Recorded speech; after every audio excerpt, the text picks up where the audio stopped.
kinukumpirma pa ng National Bureau of Investigation kung kabilang ang 4 na nag-recant ng kanilang testimonya sa 18 nagpakilalang bagmen daw ng puganteng si Zaldico na iniharap at sinamahan ni Attorney Levy Baligod at dating Congressman Mike Defensor. Pero ayon kay NBI Director Melvin Matibag, kung totoo man ito, hindi na rin niya ito ikagugulat. Tama rin daw ang nauna nilang findings na unreliable witnesses ang mga bagmen. Inatras naman ni dating Senador Antonio Trillanes IV ang mga kasong isinampa sa 4 na bumawi ng kanilang salaysay. Nakikisimpatya raw si Trillanes bilang sundalo sa kanila. Giit niya, pinagsamantalahan lang daw sila ng mga taong namumulitika.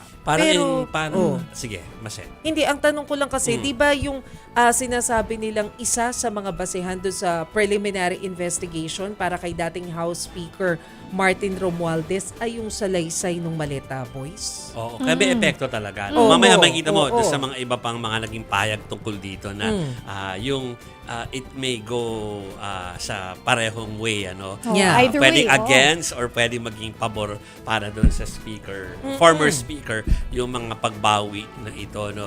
Pero sabihin ko lang na yung ginawa ni former Senator Trillanes ay parang encouragement daw yun na mag-isip-isip na rin yung iba pa. Yung iba. Na kinasuhan niya rin. Na kinasuhan niya para daw kung mapag-isipan ng mga ito na itama daw yung tingin niya ay mali na iniulat ng mga ito, iuurong din niya. Yeah.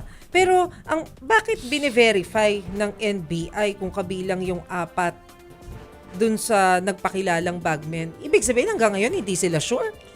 Yan na nga kasi nga base doon sa mga pahayag ni Ombudsman Remulla kanina ay siya, no, parang ayaw nilang maging parang sobrang welcoming. Yun yung basa ko doon. Ayaw nilang maging masyadong welcoming, kaya kailangan nila talagang busisiin kasi hindi nila alam kung nangyayari ba to dahil merong behind the move para to clear someone's name or baka ito ay talagang paglalabas ng katotohanan.